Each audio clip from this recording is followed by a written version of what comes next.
मेरा नाम हेमेंद्र कुमार है। मैं राशि पारासरी का हस्बैंड हूँ। क्या कहना चाहते हैं? मैं ये कहना चाहता हूँ कि जो महानगर अध्यक्ष नीलम जेठा है वो हमें 1 साल से टॉर्चर कर रही है। लोगों से फ़ोन करवाती है कि आप कार्य मत करो और आप कहीं जाओ नहीं। इस चीज़ के लिए मेरी जो पत्नी है वो बहुत डिस्टर्ब हो रही है, लेकिन मैंने इसे बहुत टाइम से रोक रखा था कि चलिए कोई नहीं, कोई बात नहीं, जो भी चीज़ है वो कोई ऐसा नहीं, सब सही हो जाएगा। लेकिन आज उसने भरी सभा में बेइज्जती करी है। वो चीज़ हमें बहुत फील हुई है और वो इससे बहुत डिस्टर्ब है। इसीलिए नीलम जेठा जैसे लोग जो भी कार्य कर रहे हैं तो वो इसलिए कर रहे हैं कि लोगों को पहुंचाने के लिए मतलब दबाते हैं इन्हें। और जो भी महिलाएं कुछ कार्य करना चाहती हैं तो उनसे वो बदतमीजी से बात करती है। अब पार्टी का कार्य है, इसका अलग है और उनका अलग है। अगर ये कोई कार्य करती है तो वो ये कहती है कि तुम पार्टी का कोई कार्य नहीं करोगी। इस चीज़ के लिए नीलम जेठा जी को ये चीज़ सोचनी चाहिए कि पार्टी सभी की है और सभी को हक है कि वो पार्टी का काम करे। ऐसा नहीं कि खाली महानगर अध्यक्ष को ही हक है कि वही पार्टी का कार्य करे।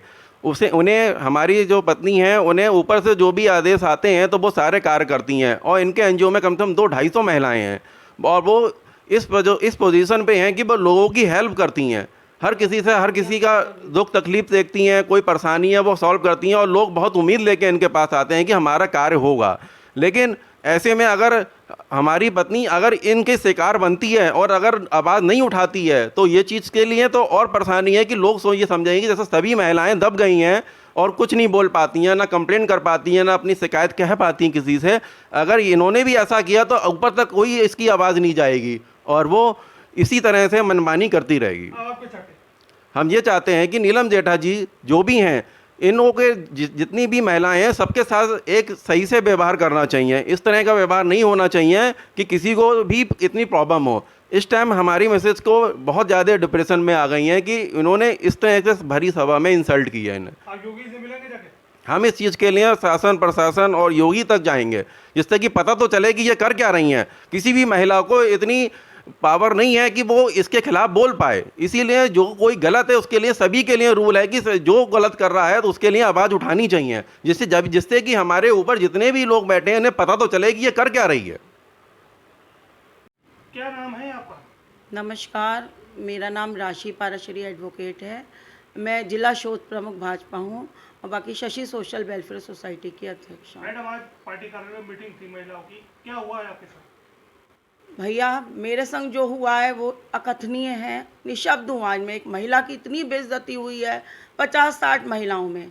मैं जिला शोध प्रमुख हूँ, तो चूँकि मेरी जो जिला अध्यक्ष हैं स्वाति जी और जो हमारी व्रत क्षेत्र की अध्यक्ष हैं मधुलिका जी, उन्होंने आज मुझे बुलाया था कार्यालय पे कि राशि तुम्हें इस मीटिंग में आना है और रहना है इस कार्यक्रम में।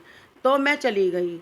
अब वहाँ पर नीलम जेठा नाम की महिला जो कि महानगर अध्यक्ष हैं, वो अभी मैंने मेरा माटी मेरा देश कई कार्यक्रम भाजपा पे करे थे, क्योंकि मैं भाजपा की सेवक हूँ, मैं किसी दायित्व को नहीं मानती हूँ, मैं पार्टी की सेवक हूँ। पार्टी मेरी आत्म कार्यक्रम कब करा था? ये करा था अभी हफ्ते भर पहले। फिर क्या हुआ? उसी चीज़ से इन्होंने मुझको बहुत दबाना शुरू कर दिया, क्योंकि मेरे अड़ोस पड़ोस में कई महिलाएं रहती हैं जो पार्टी में भी हैं, मेरे एनजीओ में भी हैं। तो उन महिलाओं के साथ मैंने मेरा माटी मेरा देश कार्यक्रम करा। उसके बाद वो एक रक्षाबंधन का कार्यक्रम करा। उसके बाद ये लगातार मुझसे कहने लगी कि तुम्हारी हिम्मत कैसे हुई मेरे महानगर की लेडीज़ के साथ कार्य करने की। मेरी रिकॉर्डिंग भी इन्होंने अपनी जो महामंत्री हैं मंगलेश जी, उनसे मुझे धमकवाया, 1-2 लेडीज़ से और भी कहलवाया कि तुमने ये क्यों करा। तो मैंने कहा दीदी, किसी के माथे पे आप गुदवा दो कि भाई कि आप ये महानगर की हैं। भाई, महिला तो महिलाएं हैं और मैं सिर्फ पार्टी का कार्य कर रही हूँ, कोई सापा या कांग्रेस का कार्य तो नहीं कर रही हूँ। पार्टी मेरी आत्मा है, चाहे कोई मुझे इस दायित्व को दे ना दे। मैं पार्टी से और इस विचारधारा से जुड़ी हूँ, तो मैं निरंतर इस कार्य को करती रहूँगी। और मेरे ऊपर से मेरा आदेश आता है, मेरे जिला अध्यक्ष मुझसे कहती हैं, तो मेरा फ़र्ज़ है उन कार्यों को करना, पार्टी के कार्यों को आगे बढ़ाना। और जैसा कि विदित है, अगर कोई पार्टी के कार्यों से छेड़छाड़ करता है, उसको नहीं करने देता है, उसको आगे प्रसारित करने से रोकता है, तो ये भी एक देशद्रोह की श्रेणी में आता है कार्य। और आज तो मेरी बहुत बड़ी मानहानि की गई है माननीय नीलम जेठा जी महानगर अध्यक्ष द्वारा। आज व्रत क्षेत्र का कार्यक्रम पार्टी कार्यालय में चल रहा था, वहाँ पर मैं भी गई हुई थी, सारी दीदियाँ थीं, सब बहुत सम्मानित मेरी दीदियाँ थीं। तो उन्होंने ये कहा कि जो भी बहन मंच पे बोलना चाहे, अपने विचार अभिव्यक्त करना चाहे, बोल सकती है। तो क्योंकि मुझे बहुत शौक़ है बोलने का, मेरे आकाशवाणी दूरदर्शन से भी कार्यक्रम आते हैं, तो मैं महिलाओं को, क्योंकि 33% आरक्षण का भी माननीय मोदी जी ने हम लोगों को तोहफ़ा दिया है, तो मेरा विचार कुछ थे जो उन महिलाओं के आगे मैं प्रेषित करना चाह रही थी।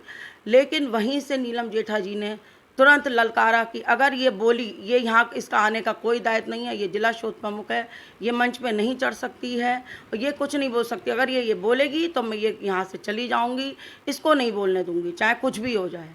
तो उन्होंने उनको यही धमकी दी कि ये यहाँ पे नहीं से आना था और ये नहीं बोलेगी, इस तरीके से। धमकी मुझे पहले भी भिजवा चुकी हैं कि तुम्हें ये कार्य नहीं करना है पार्टी के, तुम सिर्फ घर में बैठो, अपने बच्चे पालो। अब जब मेरे पति मेरे साथ है तो कौन सी हस्ती है जो मुझसे ये कहेगी कि मैं घर में बैठूं और बच्चे संभालूं।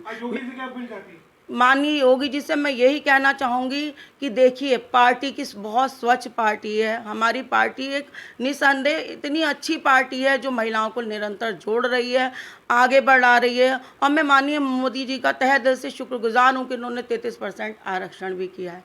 लेकिन कहीं ना कहीं महिलाएं इन नीलम जेठा जैसी महिलाओं की लगातार शिकार हो रही हैं। आज मैं एक राशि नहीं हूँ, अनेक ऐसी राशियाँ मेरे रूप में यहाँ विद्यमान है जो कह नहीं पा रही हैं और लगातार शोषण का शिकार हो रही हैं।